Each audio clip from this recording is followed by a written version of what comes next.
Glória a Deus. Vigilhão, celebrar e recebam todos a paz do Senhor. Paz do Senhor. Só quem está feliz com Jesus, diga glória a Deus. Por favor, os que estão assentados, fiquem sobre os pés. Evangelho segundo escreve Lucas. Texto que está sumariado a partir do capítulo 13. Parágrafo de número 31. Evangelho segundo escreve Lucas. Texto que está sumariado a partir do capítulo 13. Parágrafo de número 31. A minha gratidão a Deus pela existência desta igreja, Ministério Céus Abertos. Deus abençoe. Por juntos nesta madrugada formarmos a Deus um corpo telepático. Que Deus abençoe a vida de cada um de vocês que nessa madrugada romperam com todas as limitações possíveis. Deus tem uma bênção especial a liberar sobre a vida de cada um de vocês. Pastor Joel Celebrai, Deus abençoe, viu? Muito obrigado. Que Deus em Cristo continue abençoando a sua vida, a sua casa, a sua família e também ao ministério que tem te confiado nas mãos. Celebrai tem sido durante anos um divisor de águas para o nosso estado. E muito obrigado por esta confiabilidade, viu? Que Deus abençoe. Através da sua vida também toda a coordenação do Vigilhão Celebrai. Louvar o Senhor pela vida do pastor presidente desta igreja, pastor Sandro Faustino. Que Deus abençoe por nos receber aqui. A minha família que me acompanha, a minha mãe digna esposa, a irmã Clara, e os nossos 2 bebês que estão aí, o Azaf de 4 anos e a irmã Annalise de 4 meses de idade. E também a minha igreja, onde eu sirvo ao Senhor e sou pastor auxiliar, a Cevade. Cadê o povo da Cevade aí? Glória a Deus. Os meus pastores presidentes também estão aí, pastor Cristiano, pastora Miriam, e eu louvo muito a Deus. Deus abençoe todos os príncipes que aqui estão. Todos acharam, digam amém. Naquele mesmo dia chegaram uns dos fariseus dizendo-lhes: sai, retira-te daqui porque Herodes quer matar-te. E respondendo Jesus a eles disse: ide e dizei àquela raposa: eis que expulso os demônios hoje e efetuo curas amanhã, e no terceiro dia sou consumado. Importa, porém, caminhar hoje, amanhã e no dia seguinte, para que não suceda que morra um profeta fora de Jerusalém. Jerusalém, Jerusalém, que matas os profetas e apedrejas os que te são enviados. Quantas vezes quis eu ajuntar os teus filhos, como a galinha aos seus pintos debaixo das asas, e não quisestes? Eis que vossa casa vos será deixada deserta, e em verdade vos digo que a mim não mais vereis, até que venha o tempo em que todos digais: bendito é aquele que vem em nome do Senhor. Amém e amém. Tome o seu assento, por favor. Empreste alguns pouquíssimos minutos da sua atenção. Eu serei bem sucinto e objetivo. Pastor Renan Duarte, Deus te abençoe, viu? Toda a sua casa, sua família e o seu ministério. Deus abençoe. Queridos, 3 anos e meio é o tempo aproximado de durabilidade do ministério terreno do nosso Senhor e Salvador Jesus Cristo. Desses 3 anos e meio, a sistemática teológica divide o ministério terreno de Jesus em pelo menos 3 aspectos chamados de aspectos universais. O primeiro e o maior desses 3 aspectos é chamado de aspecto salvífico. A profecia que desde Gênesis capítulo 3 e versículo 15 estava em cumprimento no cenário profético, ratificado nos lábios de Isaías em Isaías 53, tendo seu cumprimento no Evangelho de João, Mateus capítulo de número 27, Evangelho de Marcos capítulo 16, quando nosso Jesus, subindo a haste central do Gólgota, liberou o seguinte decreto que fez a eternidade se curvar: está consumado. Tetelestai, dívida paga, télios, propriedade devolvida aos seus respectivos donos. E assim cumpriu-se Jesus o maior aspecto do seu ministério terreno, que foi morrer por todos nós. Segundo aspecto também muito importante do ministério de Cristo fora a inclusão aos excluídos. No tempo do seu ministério, grande era o preconceito da casa dos religiosos quanto àqueles que eram intitulados excluídos, lhes deixando de fora de todo o convívio sociológico, religioso e ético da terra de Israel. Contudo, isto é quebrado quando Cristo recebe a oportunidade de adentrar dentro de uma das sinagogas da cidade de Nazaré. E antes de liberar a palavra para quem estava precisando receber do lado de dentro, ele viabiliza que existe alguém do lado de fora, excluído pela tradição. E a epígrafe textual, na remonstrância do texto, chama-o de homem da mão mirrada. É uma anomalia nas mãos que o tornava excluído, e com isso, subindo a plataforma para falar da palavra e liberar a paraxá da lei, diz a Bíblia que antes de liberar para quem estava dentro, ele libera para quem está do lado de fora, e a palavra é: vem para o meio. O homem se levanta de fora, adentra o templo, e quando ele entra, a Bíblia diz que Jesus lhe impõe as mãos e devolve normalidade. As suas mãos que eram, ou a sua mão que era mirrada ou ressecada.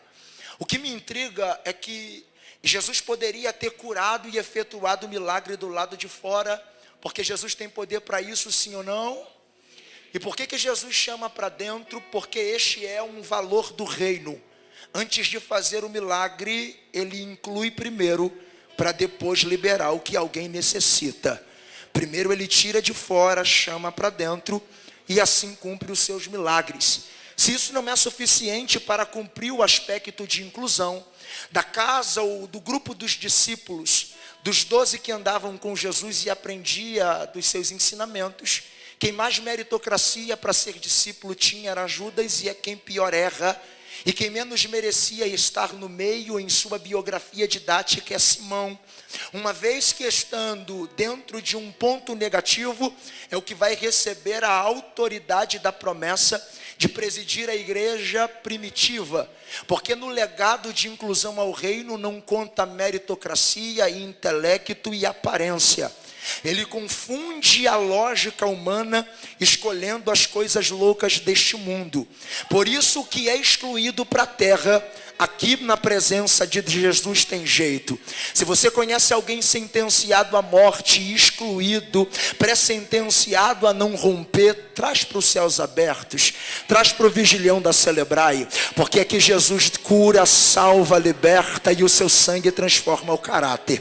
Terceiro aspecto do seu ministério cumprido muito bem, foram de sinais, prodígios e maravilhas. Este terceiro e último aspecto é muito famoso no seu ministério e divide-se em pelo menos duas classes: curas através de fé e curas no modelo suprarracional. Pastor, o que é isso? Curas através de fé. A etimologia da expressão fé no aramaico antigo vem de emuná, a firmeza plena de um indivíduo que gera apoio a Deus a delegar a nós o milagre que nós necessitamos receber. Mulher do fluxo de sangue, cego de Jericó. E dentre várias referências, a mulher rompe com uma cadeia da limitação e diz: se tão somente tocar na orla das suas vestes, ficarei sarada.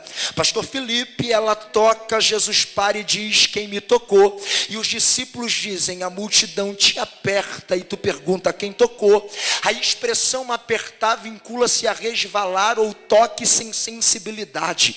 Jesus faz uma réplica da sua indagação, diz: não, alguém me tocou, porque encostar é diferente de tocar. Ele diz: alguém me tocou diferente, porque de mim foi tirado, extraído virtude. Porque quem toca arranca de Jesus aquilo que quem vem para encostar não arranca. Quem toca recebe de cima aquilo que quem vem para esfregadinha não alcança. Jesus está dizendo: alguém me tocou, ela se apresenta e ele diz: vai em paz, tua fé te salvou. De contrapartida, a gente vê o modelo de milagre suprarracional no mesmo capítulo 13 do Evangelho de Lucas, a partir do versículo 11. Uma mulher que há 18 anos estava dentro da sinagoga encurvada. Entrava culto, saía culto, encurvada. Entrava reunião, saía reunião e encurvada. Palavra profética de cura ela recebia, mas não era curada. Por quê, pastor? Porque o tempo em que ela sofre do espírito de enfermidade sobre o seu corpo, arrancou o ponto do credo desta mulher no culto. Ela é alguém que entra no culto, ouve palavra profética, mas não sai curada, porque a enfermidade fez com que ela perdesse a convicção que Jesus tinha poder para curar. Só que nesse culto desta mulher encurvada, o pregador é Jesus. Excluída, separada pelo fio, pelo pano de linho, não vinha quem estava de fora, quem estava fora não via a mulher excluída. Mas quando Jesus sobe para pregar a palavra de Deus, o texto diz: e vendo Jesus a ela não via ninguém, e ninguém que entrava via ela, mas Jesus a viu. Desceu da plataforma e diz a Bíblia que ele não libera, a tua fé salvou, por mais que ela estava do lado de dentro. A Bíblia diz: e impondo-lhe as suas mãos, repreendeu o espírito de enfermidade. Por que, pastor? Porque num culto como esse, numa vigília como essa, nem todo mundo tem fé para acreditar que Jesus pode realizar o milagre. Mas isto não é o significado de que ficará sem milagre. Existe na remonstrância do ministério e dos feitos de Cristo a sua vontade absoluta. E o que é a vontade absoluta? É aquele dia que Jesus quer operar sem a opinião de ninguém.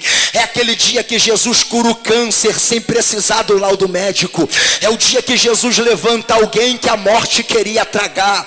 Para uma vigília como essa, existem duas senhas. A primeira, nesta introdução, para quem trouxe fé, a mensagem de Jesus é: vai em paz, porque a tua fé te salvou.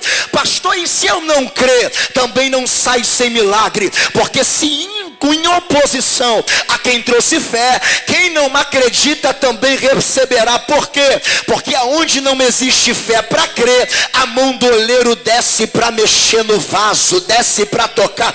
Levante as suas mãos o mais alto que você puder nesta madrugada, coloque sobre o ombro de alguém que está do seu lado, chacoalha o ombro desse crente com carinho, peça licença, desculpa, mas chacoalha ele para ver se ele está acordado às 2h40 da manhã e diga para ele: no culto que Jesus é a atração principal, ninguém sai sem receber. Quem trouxe fé recebe o que necessita receber, e quem não trouxe fé, assim diz o Senhor, a mão de Deus começará a operar.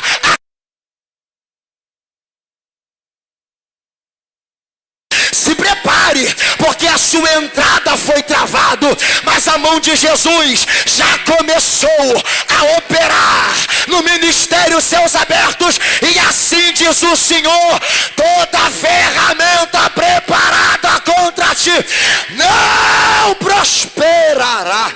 Cate a mão de um vaso que está do seu lado aí, cate.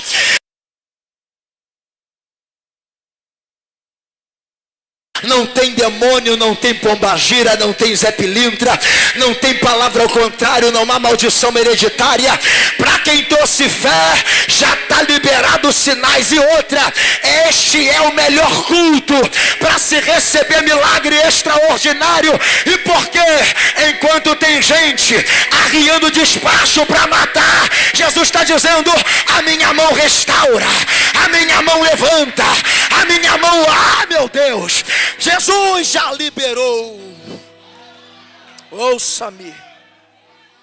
Dentro desta interpretação está inserido o contexto que nós lemos.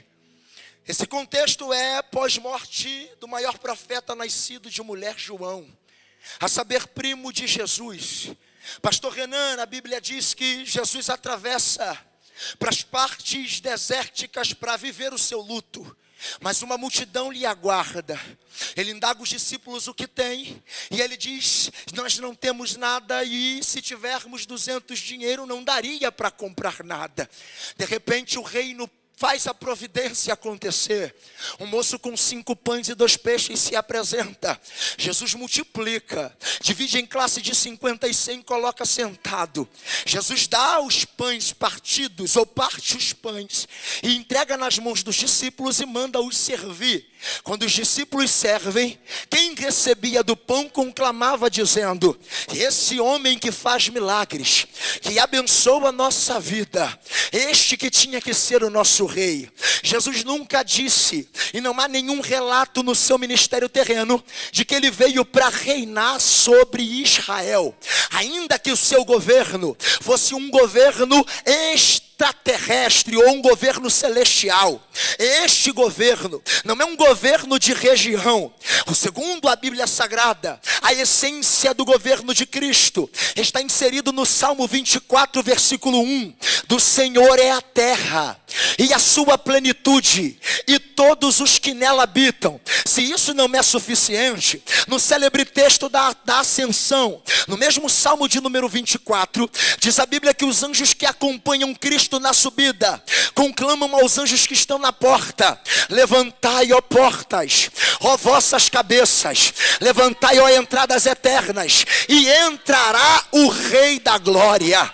Jesus não era rei de região, Jesus é o Rei da Glória. Enquanto ele serve, os informantes de Herodes no meio da reunião pegam uma informação do povo, levam a Herodes dizendo: rei, assim eu te digo, que existe um homem por nome de Jesus que cura, um nome de Jesus que liberta, um Jesus que está inserindo gente excluída, e enquanto ele está operando sinais, quem recebe quer aclamá-lo como rei. O Senhor é o monarca. Herodes recebe a notícia e envia através dos mensageiros uma mensagem de afronta. E qual é a mensagem? Diga para este Jesus que se ele não parar com essa ideia de curar, se ele não parar com esta ideia de libertar, de expulsar demônios, de multiplicar pães, de abençoar o povo, eu vou mandar matá-lo. Jesus está pregando na sua cruzada. Pastor John Lennon, a Bíblia diz que os informantes de Herodes chegam e ressaltam a mensagem, nem pedem oportunidade, paralisam o culto e diz: olha, Jesus, Herodes mandou uma mensagem, e a mensagem é essa: se o vigilhão da Celebrai não parar agora, ele vai mandar matá-lo. Segundo a Breit Hadasha, o Novo Testamento judaico, a ordem cronológica das falas de Cristo estão ao inverso, porque antes de Jesus contrarresponder quem afronta, Jesus primeiro vai dar um parecer para quem está com ele recebendo dos milagres.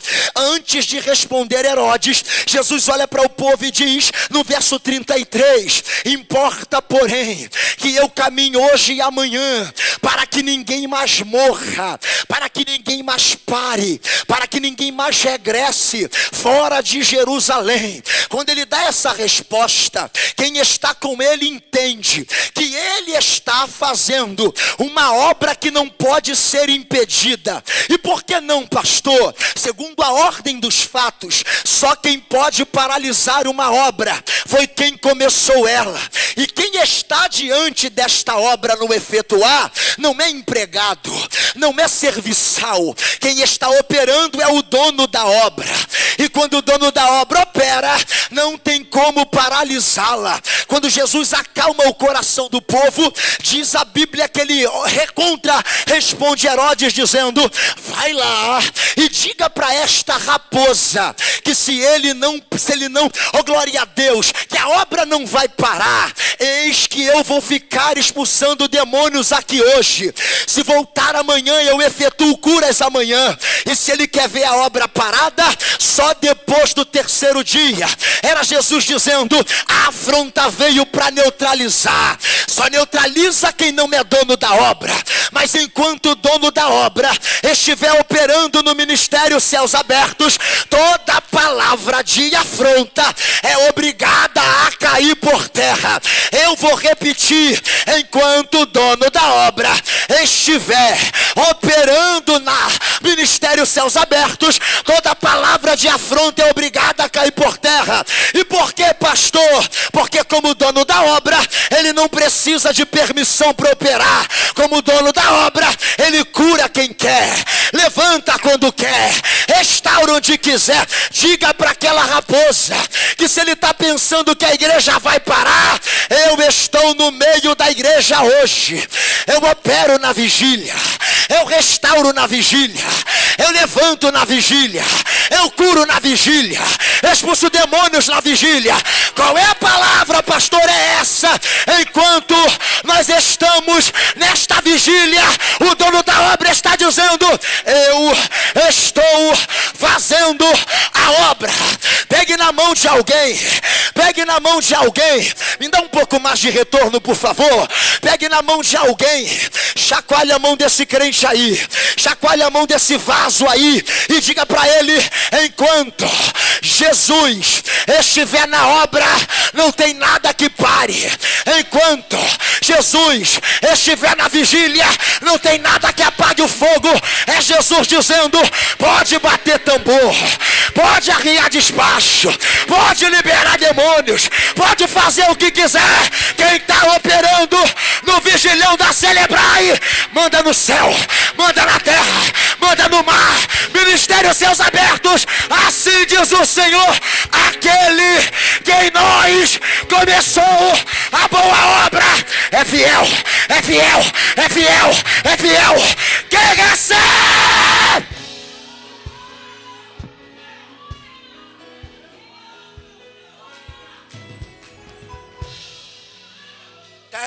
Caminho.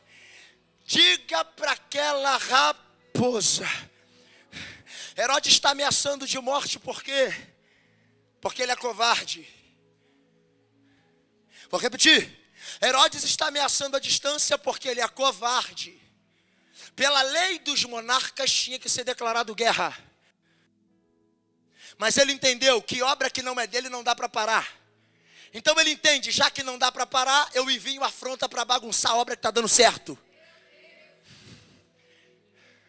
Porque a afronta tem o poder de desestabilizar o que dá certo. Aí Jesus diz: diga para aquela... Não, tá fraco. Diga para aquela...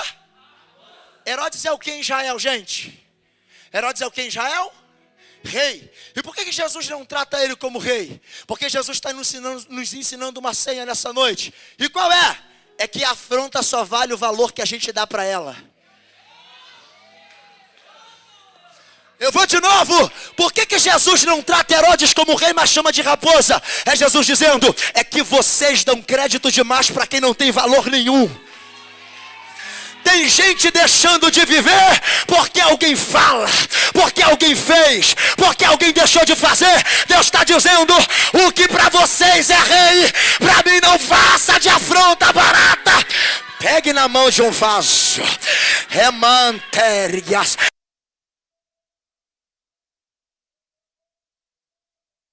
Chacoalha a mão dele e diga: volta a dormir, vai fazer a obra, volta a orar, volta a jejuar. Deus está dizendo: enquanto eu estiver operando, Herodes não para, Herodes não para.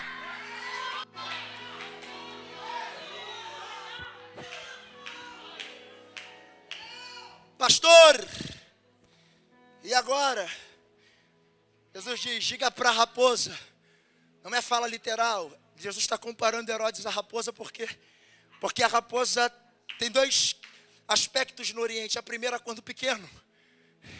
Vocês querem me ouvir? Diga amém? Deixei agora. Ele diz assim, pastor Joel: Cantares 2:15, Salomão disse: acautelai-vos com as raposinhas que fazem mal às vides. Quem são as raposinhas? Filhotes de raposa que adentram em vinhas alheias para furtar. E o interessante é que elas não entram pelas portas, pelas brechas. Jesus diz: Herodes é raposa porque ele procura a brecha para entrar e furtar frutos que não é dele. A raposinha não rouba tudo de uma vez, porque ela entende que melhor do que ter acesso uma vez é ter acesso sempre.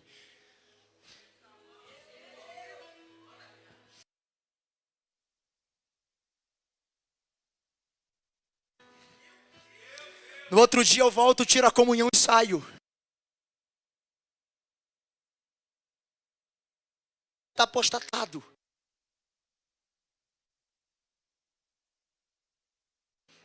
E a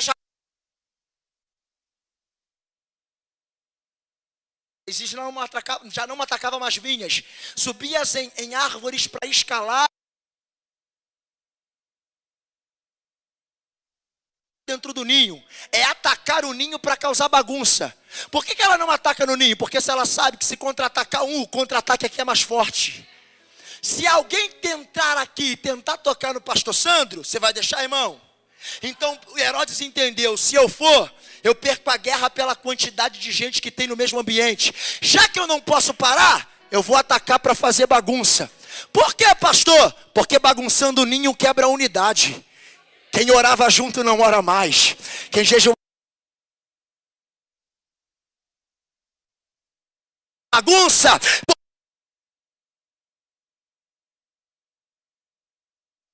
É bagunçar para perseguir um por um, falar mal de um por um, ir atrás de um por um, caluniar um por um. Só que Jesus, sabendo qual é a origem de Herodes, verso 34, quis eu fazer com vocês como as aves faz com seus filhotes. Como quando a presa tenta atacar, ela pega os filhotes e coloca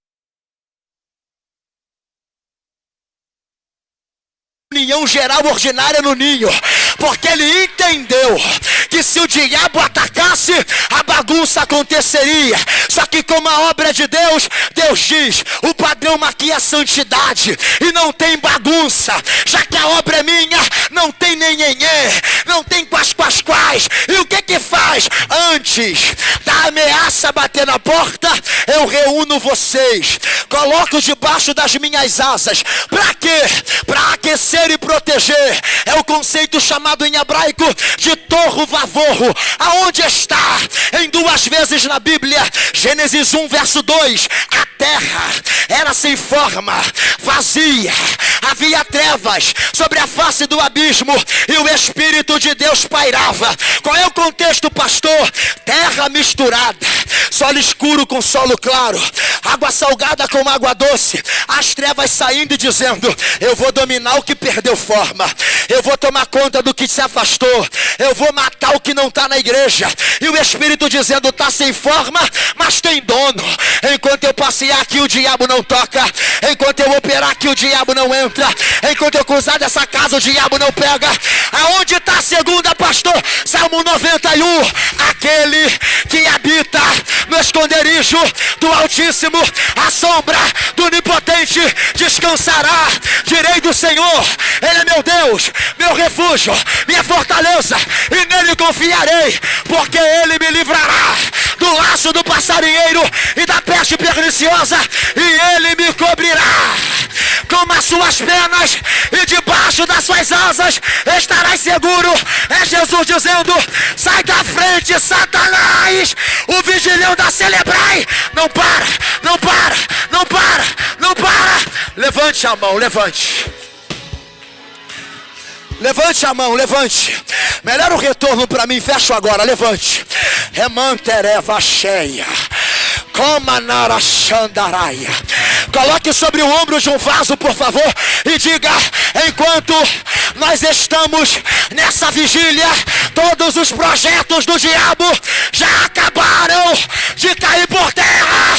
Agora, agora, agora, agora, agora, nós estamos protegidos.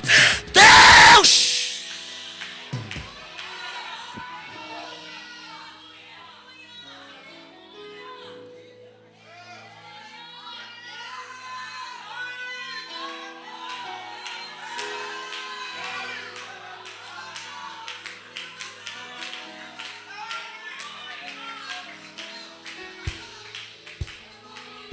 Tem um manto de autoridade caindo aqui.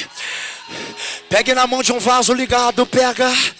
Levante a mão dele como símbolo de vitória e diga, não era para você estar aqui, mas já que veio, aproveita. Porque enquanto Ele nos protege, Ele também aquece. O fogo que estava apagado, o pavio que estava se apagando, Deus está dizendo, eu não vou dar gosto para o diabo nesse fim de ano, dizer que acabou com o teu casamento, que acabou com o teu ministério, que acabou com a tua família. Ministérios seus abertos, a obra não vai parar, a obra não vai parar. Um minuto de glória para Deus,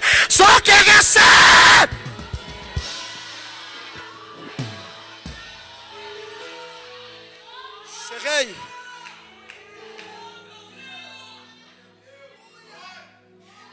Se a obra é minha, eu cuido. Se a obra é de Jesus, ele toma a frente. Paralisação da obra não é atual nesse contexto.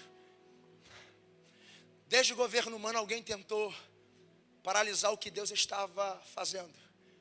O primeiro império a se levantar foi o de Nimrod, levantando torre, tocando na gravidade celeste, montando seu império. Deus envia a confusão de línguas em Babel e quebra o império para provar que a única obra que não para. Os egípcios em Ramsés tomam por cativo. Deus diz: para acabar com a glória do Egito, eu vou os torná-lo e reduzi-los em nada, dentro do beco sem saída, para dar vitória ao povo que eu estou executando uma obra. Num ambiente que era para Israel morrer, Deus abre o mar, e quando os egípcios vão passar, Isaías 43, olha o que Isaías profetiza para o povo que vivia de lembranças passadas. Ele dizia: eu fiz o carro e o cavalo, o exército e quem achava que tinha força, serem reduzidos a nada diante do lugar de morte. Deus está dizendo: eu sou capaz de mudar a rota, só para ver afrontas que nunca mais existiam, ou aquilo que existia nunca mais deixar de existir para sempre. Caiu Ramsés. Nabucodonosor se levantou, Deus envergonha, morre como animal do campo comendo capim, quebra o império da Babilônia e exalta o seu nome. Herodes se levanta e diz: se não parar a obra, morre. Morreu comido de bicho porque não quis adorar o Deus da obra. O que isso quer dizer, pastor? Simples. Se lá atrás tentaram paralisar a obra e não conseguiram, você acha que agora vão parar? Só tem um evento na Bíblia que para essa obra. E qual é, pastor? Quando se cumpriu o que Paulo disse em 1 Tessalonicenses 4,16. Dada a palavra de ordem, o mesmo Senhor desceu, eu não sei quem vai pegar, do céu com alarido e voz de arcanjo. Enquanto Jesus não voltar para arrebatar ministérios seus abertos, ainda vai ter gente pregando aqui. Ainda vai ter cura evidenciada aqui. Ainda vai ter gente...